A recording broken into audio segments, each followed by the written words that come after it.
Alright, this is part one of the Ridstar build. Today we're putting on my brand new Jigsaw front suspension on my Ridstar Q20. Alright, so we got the forks out of the box. Has a compression, air valve, just normal air suspension.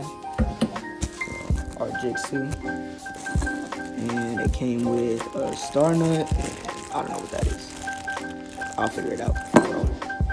But the next step is taking off the original front fork off the butt. Alright, so when it comes to taking off front wheel, you need a 15mm socket and put it into the snap. When you don't hear it, take off. You see, to take the axle out, I'm going to use a hammer to hit it a little bit loose if it's going to, because the outside actually doesn't back right. Once you got the front wheel off, you're going to want to put your bike on a stand or put the kickstand down and just leave it on the floor. But regardless, don't leave the kickstand up. If you leave the kickstand up, then the bike's going to fall over because it's very unbalanced. But next thing you want to do is loosen the upper triple clamp, and I'll get back to you when that's done. Alright, so once you got those two bolts loosened, you should be able to slide it up, take it off, and then you want to take out the spacers, take out the top bearing, and the fork should drop if you lift it up once everything's out, so I'll get to that. Once you get all the stem spacers off, you're gonna wanna leave the top bearing on your bike because you can put it on without it. But I did get this upgraded bottom bearing from Volt Depot, and it's meant for you to put it on upgraded suspension so that your front forks don't wiggle and move around and stuff. In order to be able to put this new bottom bearing on, you're gonna need to grab your new suspension and unscrew the upper triple clamps and put the bottom bearing on it and then slide it back into your bike. But I'll get back to you once I'm doing that. Just a little heads up, if you got the same type of front suspension for your Ridstar, it does use a different size Allen for the upper triple clamp. As you can see, it is smaller. It's a size down, so if you size up one, it should work, but yeah.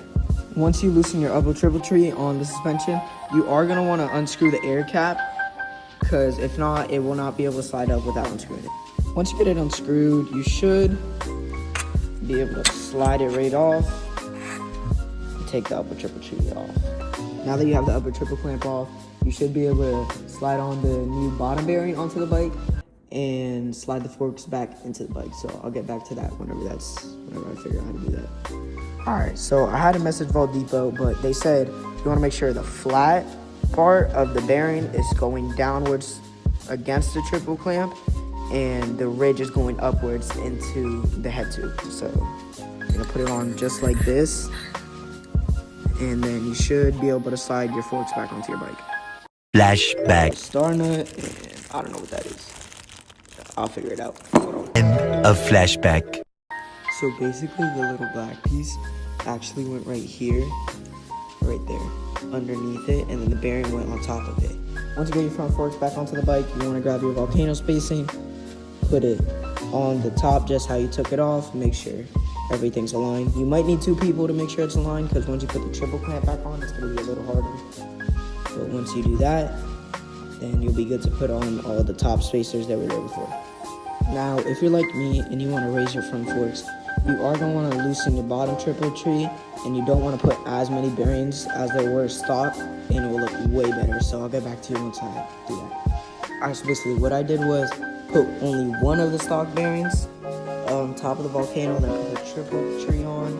I also did put the air cap on, but you're going to want to loosen these bottom triple trees, and then you want to leave these top ones loose. You have to leave them loose so that you can get them even, the top of this even with the triple tree. And it'll raise your forks a little bit, but it'll look way better. Once you get the bottom triple clamp unscrewed, you should be able to just slide it upwards. This is the part where I said you should need two people, because it's pretty hard. My bike fell twice. And I have it on a stand like this, so I can do it with one person. I held it right here, make sure it's aligned, and then I tighten them. I'm gonna tighten the bolts where you like it, so it'll fit nice and slim, and it won't have like that big gap underneath your number plate.